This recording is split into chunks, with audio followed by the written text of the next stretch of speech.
Գյորջյան Կասկադ 60 ամիս փուլային վճարում բազմաթիվ առավելություններ։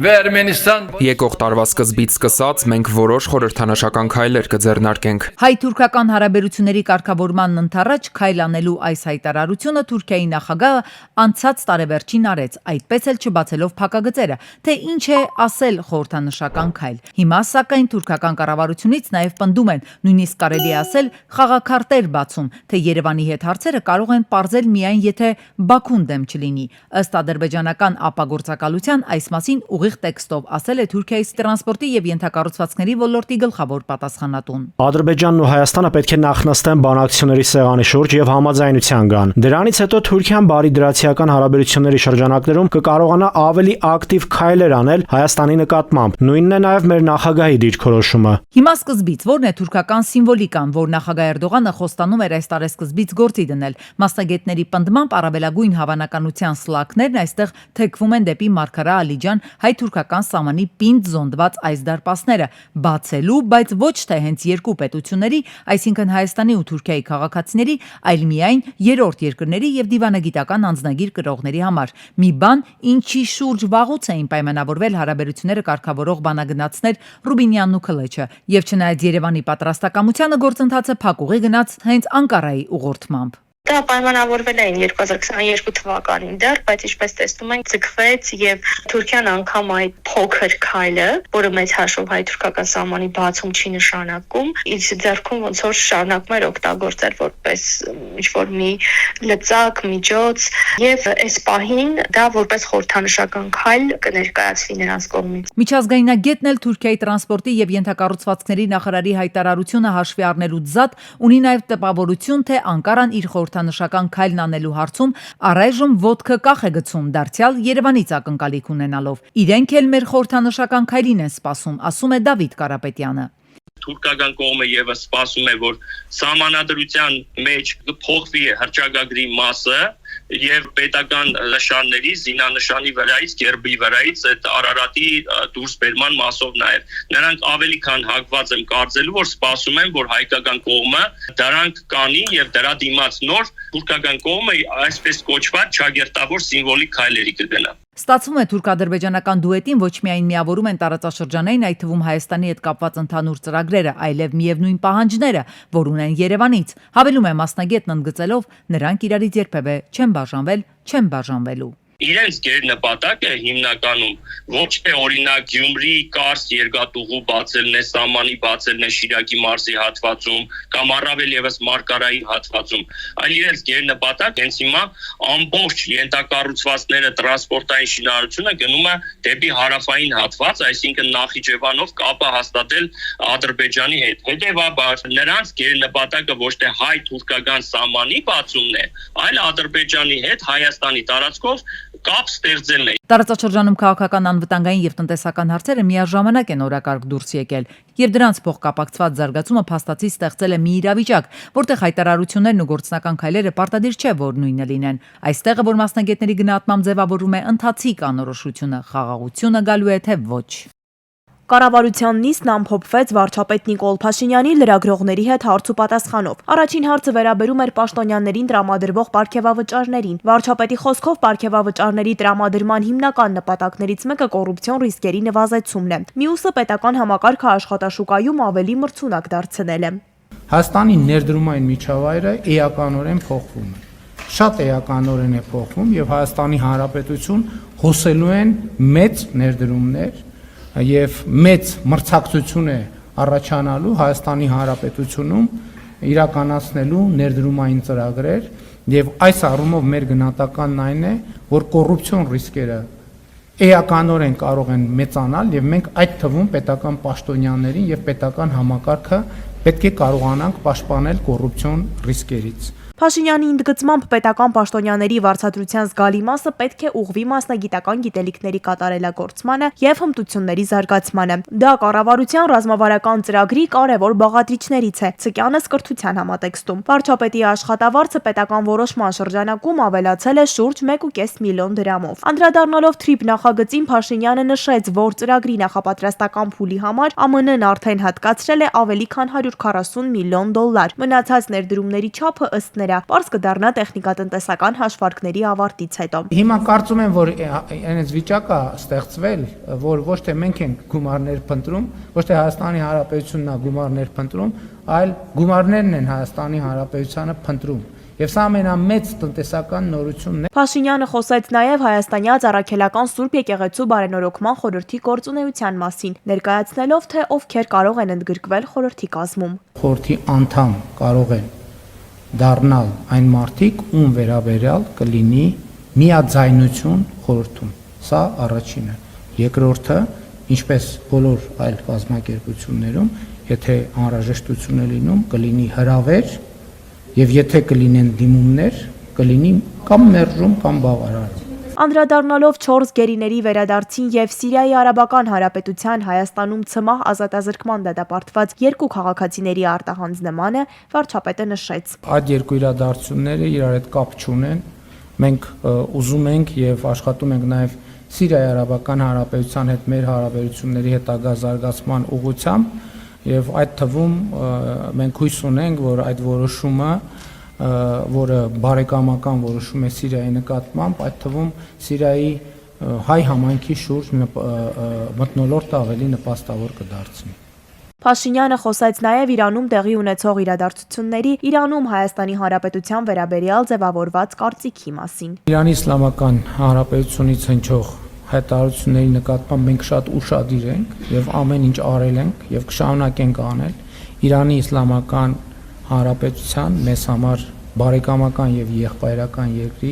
բոլոր մտահոգությունները փարատելու ուղղությամբ։ Դոնալդ Թրամփի հայտարարությանն անդրադառնալով, ըստ որի Իրանի հետ համագործակցության դեպքում ԱՄՆ-ից ներմուծվող ապրանքների մաքսատուրքը կարող է ավելանալ 25%-ով, Փաշինյանը նշեց, որ անհրաժեշտ է նախ ծանոթանալ փաստաթղթին եւ միայն դրանից հետո քննարկել մանրամասները։ 87 քաղաքացի օգտվել է 17 միլիոն դրամ վճարելու հնարավորությունից եւ ազատվել պարտադիր զինվորական ծառայությունից։ Շուրջ 38-ը ծառայել է 1 ամիս վճարելով 8 միլիոն դրամ, իսկ 9-ը ծառայել է ամբողջ 2 տարին առանց որևէ վճարի։ Այս մասին ազգային ժողովի հանձնաժողովի նիստում հայտնել է քաղաքացիական պայմանագիր խմբակցության падգամավոր Հայկ Սարգսյանը։ Նրա խոսքով ներկայում հետախուզման մեջ է ավելի քան 1300 քաղաքացի, որոնք բնակվում են արտասահմանում եւ չեն կատարել զինվորական ծառայությունը։ Ինչ ասել է պրոֆեսիոնալ բանակ, պաշտպանության նախարարի պատասխանը բանաձևի նման է, պարտադիր ժամկետային զինծառայությունը օրենսդրական պարտականություն է, իսկ պրոֆեսիոնալ բանակի հետ իրենց կյանքն են կապում զինվորները 5 տարի, գուցե 10-20։ Զինվորականը, երբ որ ներգրավում է ժամկետային զինծառայության, որքան էլ ինքը իր գործում լինի ունակ, պաշտպանունակ, պատրաստված, իր աշխատանքը պրոֆեսիոնալ չէ։ Այլ բան է, երբ որ մարդը իր կյանքը կապում է բանակի հետ, այդ մարդիկ համարում են պրոֆեսիոնալ։ Մենք ուզում ենք, որ բանակում ծառայող ցանկացած ոք կամ հիմնական հատվածը կորիզը կատարի պրոֆեսիոնալ աշխատանք։ Ունենանք պրոֆեսիոնալ բանակ, ժամկետային պարտադիր զինծառայությունից կհրաժարվենք, Սուրեն Պապիկյանի պատասխանը միանգամից է, ոչ, 5 տարի անց էլ ըստ նրա պրոֆեսիոնալ, ասել է, թե իր կյանքը բանակի հետ կապած զինվորականի կողքին պետք է լինի պարտադիր ժամկետային ծառայող։ Առանց ժամկետային զինծառայության ես չեմ պատկերացնում Հայաստանի Հանրապետությունում զինվորական ծառայությունը, ավելին ես ժամկետային զինծառայությունը տեսնում եմ խողովակ, որի միջոցով նույն պաշտպան հայրենիք ծրագրով կհամալրվի մեր պայմանագրային զինծառայությունը եւ պրոֆեսիոնալ բանակը կհամալրվի ու կդառնա ամբողջական։ Քննադատությունների մասին, թե պարտադիր ժամկետային ծառայությունը կես տարով կրճատելը հանգեցրել է զին անձնակազմի նվազման, Պապիկյանը թվերով է խոսում, պնդում, թե հնարավոր է, որ բացը, որ բանակը կարող է զգալ 1.5 տարի անց, հիմա արդեն կարողացել են կանխել։ Վերջին 2.5 տարվա ընթացքում պարտադիր զինծառայության զորակոչված ավելի քան 4200 զինվոր պայմանագրային է դարձել, եւս 900-ը հայտ են ներկայացրել։ Դուք նշեցիք թվեր, փորձագետների վկայակոչած, մենք հիմա արդեն խնդիրը լուծել ենք, եթե ձեր վկայակոչած թվերը իրական են։ Ես իրական թվերին չեմ անդրադառնում։ Մի կողմից Ադրբեջանը խաղաղություն է խաղում, մյուս կողմից ավելացնում ռազմական բյուջեն, լցնում զինանոցը։ Նրանց հետ մրցավազքի Հայաստանի կառավարությունը դուրս չի գա, բայց սա չի նշանակում, որ դադարեցնելու են սպառազինության ռազմական տեխնիկայի ձեռքբերումը, ասում է Պապիկյանը։ Ադրբեջանի ծախսերը իմ խնդիրը չէ։ Մենք չենք պատրաստվում մեր ողջ տնտեսությունը կամ էլ սպառազինության ձեռքբերմանը եւ ըստ էության տնտեսության քանդմանը, բայց միևնույն ժամանակ պիտի նշեմ, որ այն ձեռքբերումները, որը ոչ մի կերպ չեք ուզում տեսնել, դրանք իրոք լուրջ ձեռքբերումներ են եւ չի կարելի սրա հետ հաշվի չնստել։ Ինքնիշխան Հայաստանի հողերն այսօր էլ Ադրբեջանն օկուպացրած է պահում։ Ըստ Պաշտպանության նախարարի այդ խնդիրն այնուամենայնիվ պետք է լուծի հայ-ադրբեջանական սահմանազատում սահմանագծումը եւ հարց հենց այստեղ։ Վերջերս ահազանգեր էին հնչում, թե Սև լճի հայկական դիրքերից մեկը հասնելու համար մեր զինծառայողներն անցնում են ադրբեջանական դիրքով։ Քիչ է դեռ մի բան էլ թշնամու զինվորները նրանց ստուգում են։ Պապիկյանը հերքում է, ստուգում չկա, իսկ խնդիրը դեռ 2021-ից է առաջացել։ Դրանքը հետեւյալն է, կամ պիտի այդ դիրքը թողնենք, կամ պիտի անցնենք ադրբեջանական դիրքի կողքով։ Սա հստակ է, նոր չէ, ես չեմ դրա հեղինակը, որպես պաշտպանության նախարար, դիրքը թողնելու պարագայում դուք ինձ պիտի մեղադրեք հայրենիքի ինչ-որ հատված զիջելու մեջ, մյուս ընտրանքը մեր զինվորները անցնում են ադրբեջանական դիրքի կողքով։ Ինչ վերաբերում է զինված ուժերի նոր համազգեստին, ապա փորձարկումների ավարտից, ինչպես նաև վերջնական հաստատումից հետո Պաշտպանության նախարարը օրենսդրական նախաձեռնությամբ կգնա խորհրդարան, կառաջարկի այդ համազգեստի մասնավոր վաճառքն արգելել, զինվորի շորը մաշվի, պատռվի, Պաշտպանության նախարարությունը հարցը կլուծի։ Հիմա էլ կարգով այդպես է, բայց մասնավոր դեպքեր են մեկ էլ լինում։ Ընտանիքն է համազգեստը հասցնում զորամաս։ Հայ-թուրքական սահմանի Ախուրիկ սահմանային անցակետում տեղադրվել է հայկական դրոշ։ Այս տեղեկությունը լրատվամիջոցներից մեկին հայտնել է Ախուրյանի համայնքապետարանի ղեկավարը։ Մինչև այս տեղեկություն էր տարածվել, որ Հայաստանի իշխանությունները մտադիր են մոտ ժամանակներս ռուս խաղաղապահներին փոխարինել հայ սահմանապահներով թուրքական սահմանի Ախուրիկ անցակետում։ Բացի այդ, կան տեղեկություններ, որ թուրքական կողմն արդեն սկսել է Մարգարեի անցակետի հատվածի շինարարական աշխատանքները։ Փորձագետների կարծիքով այս ամենի նպատակը Հայաստանի ներքաղաքական պրոցեսների վրա ազդելն է խաղաղության գործընթացի իբր շարունակականության տրամաբանության մեջ։ Հատկապես երբ որ մայիսի 4-ն էլ Եվրոմիության ներկայացական այս հավաքնելու պետք է ինչ-որ սիմվոլիկ խորհրդաշարական քայլեր կատարվի։ Այդ քայլերից մեկը կարող է լինել թուրքական սահմանի բացումը։ PR նպատակով տեսեք, բացում է, արդեն շրջափակումը վերացավ, հիմա լավ ենք ապրելու, խաղաղություն է այս կոնտեքստում։ Հայաստանում ՑՄ ազատազրկման դատապարտված Սիրիայի 2 քաղաքացիներ այսօր Թուրքիայի միջոցով փոխանցվել են Սիրիայի Արաբական Հանրապետության իրավասու մարմիններին։ Իրենց նկատմամբ կայացված դատավճիռների հետագա կատարումը իրենց քաղաքացիության պետությունում շարունակելու նպատակով, հայտնել է Արդարադատության նախարարությունը։ Նշել են, որ փոխանցումն իրականացվել է համապատասխան իրավասու մարմինների միջև համագործակցության եւ կիրառվող իրավական մեխանիզմների ներքո։ Նրանք ՑՄ ազատազրկման են դատապարտվել 2020 թվականի 44-օրյա պատերազմում Լեռնային Ղարաբաղի դեմ ռազմական գործողություններում որպես վարձկան ահաբեկիչներ ներգրավելու համար։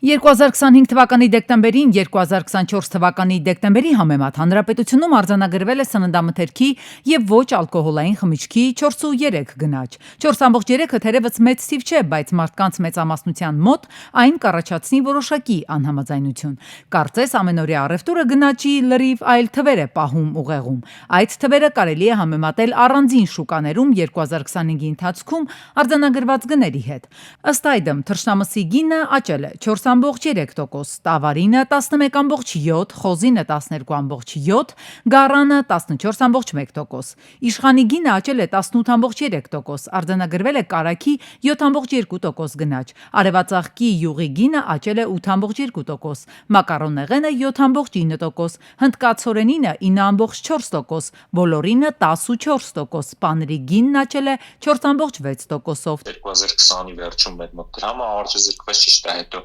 վերադարձավ, այնուհետև արժևորվեց, բայց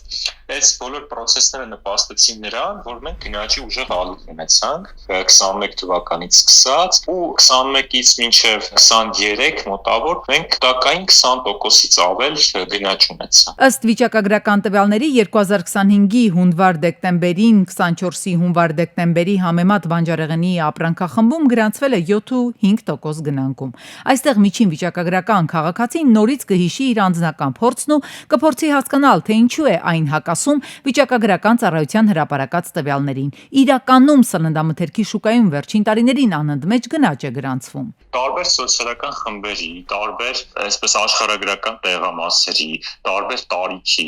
տարբեր, չգիտեմ, առողջական հատկանիշների մարդիկ տարբեր սպառման կառուցվածքներ ունեն, ու այս առումով իրենք գնաճը կարող են տարբեր ձևով զգալ։ Իրականում հանրության մի ստվար զանգված հիմնականում սպառում է 15-ից 20 մթերք, որոնց մեծամասնությունը ալյուրային, կաթնային ապրանքներ են։ Կա կարծիք, որ նվազագույն պարենային զամբյուղում տեղ են գտնում այն մթերքները, որոնց ինքնարժեքն այդքան էլ բարձր չէ։ Ըստ այդմ պաշտոնապես համարվում է, որ մարդը ստացած թոշակով կարող է հավուր պատշաճի սնվել։ Բայց նույնիսկ պաշտոնական վիճակագրությունը ցույց է տալիս, որ օրինակ կաթնամթերքի եւ մսի շուկայում պատկառելի գնաճ կա։ Ինչպես է ստացվում, որ գյուղ ոլորտում մի կողմից պետությունն ահռելի ներդրումներ է անում, խելացի անասնագոմեր ինտենսիվ այգիներ հիմնում, մյուս կողմից այդ ամենի արդյունքը սննդամթերքը թանկանում է։ Ռուսական շուկա, ռուսական ռուբլու կուրս, արտադրական օղակներ, շուկայական ենթակառուցվածքներ եւ շուկայի օլիգոպոլիկ կառուցվածք, այս բոլորը մեկի արդյունքում ստանում ենք այն, ինչ ունենք։ Այսինքն սննդամթերքի շուկայում տեղական արտադրանքը թանկ է, քանի որ բարձր է դրա ինքնարժեքը։